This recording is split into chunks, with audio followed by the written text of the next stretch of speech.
Western tradition of deer hunting near the Canadian border got up at 3 a.m.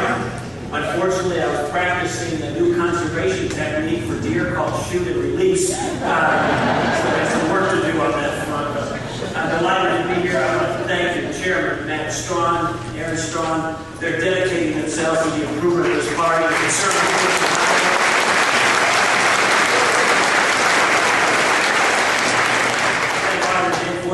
for his fiscal conservatism and being a watchdog for the public dollars in this state. I'm grateful for his service in the state of Ohio as well. I had a chance to spend some time with your Secretary of Agriculture, and this is an individual who's in Minneapolis recently and had a chance to learn more about his record. And some people in Minnesota helped him out, but Dave Northey understands agriculture. People in Iowa and Minnesota understand the importance of agriculture, not just from an economic standpoint, but what it means to the wisdom that comes to politics and the common sense that comes to public policy, because we have people who are working the land, contributing, involved in public policy. So your Secretary of Agriculture, thank you for your leadership and service as well.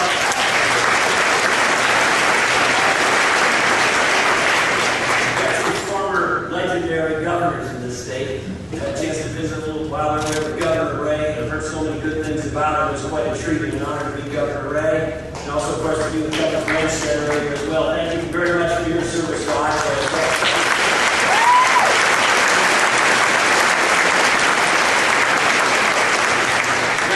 Dignitaries in the audience tonight, you're all very special for being here. Thank you. But I want to also recognize and thank United States Senator Chuck Grassley. He is simply one of the most honorable, most decent individuals you will ever meet, not just in politics, but anywhere. And let's give him a round of applause.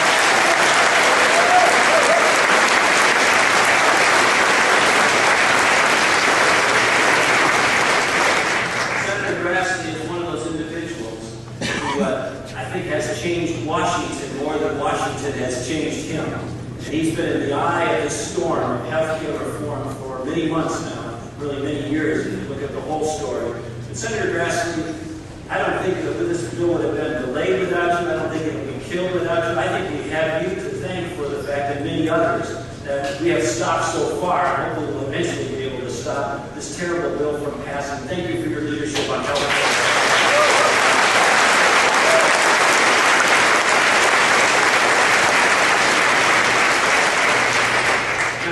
I hope not all of you have seen this goofy movie called Talladega Nights. Did any of you see that with Will Ferrell?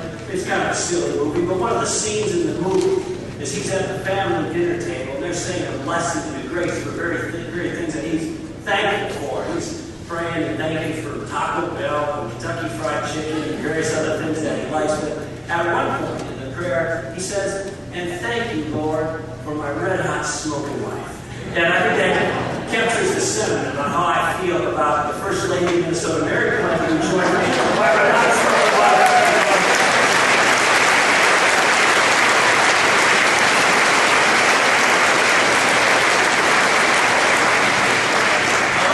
Your spouses and significant others play a very important role in our lives. And with Mary, she's pretty good about giving me advice and making sure to keep it on the road.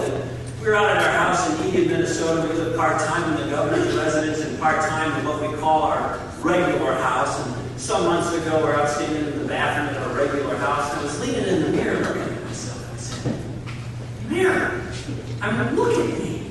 My hairline is receding. I'm getting all wrinkled. My face is getting wrinkled up. I've been on the road eating junk food and not exercising at all. I'm getting all flabby. So I got these love handles kind of flapping over the side of my belt." I said, "Is there anything that you can tell me that would give me some encouragement or positive perspective?" She kind of looked over and she said, "Yeah, there's nothing wrong with your eyesight." Now, just a little story about seeing things clearly, and it means to see things clearly. And as we gather here tonight in Des Moines, and we're in Iowa, we need to see things clearly, not just for Iowa, but for our beloved country. And I think you saw this last Tuesday night, the people of New Jersey and the people of Virginia seeing the need for our comeback in America and voting the Democrats out and putting the Republicans back in.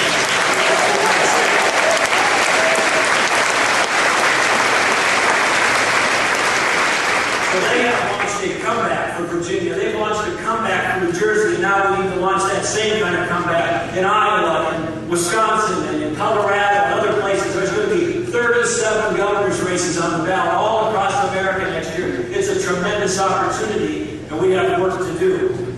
Now, I hope that you feel like I do, that this is worth it, because we got a lot of people who look at politics and say, oh, you know, I'm skeptical, I'm pessimistic, I don't want to be involved. We need good people who are willing to step forward and to serve and to be in politics. And we need to get fired up and we need to be involved. Now, President Obama, when he was running for office, and still to this day, he has this phrase that says, are you fired up? And are you ready to go? The only problem is, he might fire people up, but he wants to take the United States of America in places that the country doesn't want to go and are very harmful to the United States of America.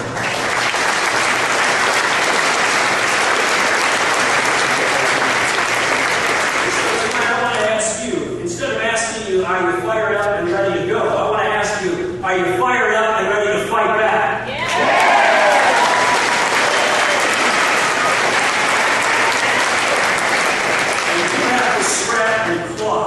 To keep your farm, or your small business, or your family afloat? Are you sick and tired of seeing the federal government bail out Wall Street, and bail out big car companies, and bail out insurance companies?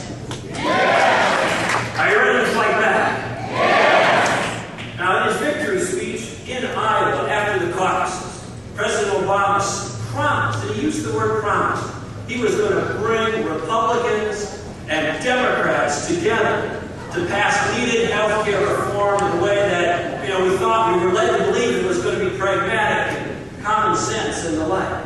He was going to bring Republicans and Democrats together. Now I ask you, are you sick and tired of having the Democrats trying to ram down this liberal monstrosity down our throats, which is their health care reform plan? Yeah. And are you ready to fight back? Yeah. Are you embarrassed? Are you embarrassed when Secretary of State of the United States is over in communist China on rhetorical bended knee, pleading with the Chinese to buy our debt because if they don't, the United States of America can't pay its bills? Yes. Are you concerned and humiliated when the President of France is lecturing us on the dangers of appeasement?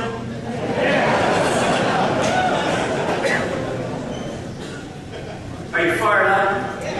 Are you ready to fight back? Yes. Well, we've got work to do. I also want to just ask you one last thing.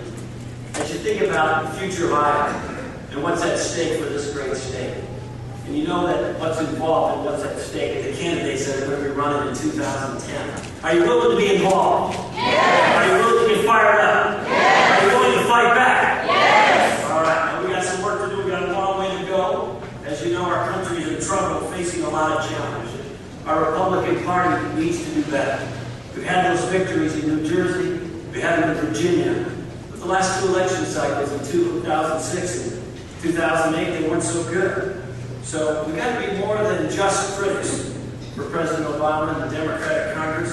We've got to present our vision, our plan, in a hopeful, and optimistic, and energetic way for the future of Iowa, and the future of Minnesota, and the future of this country.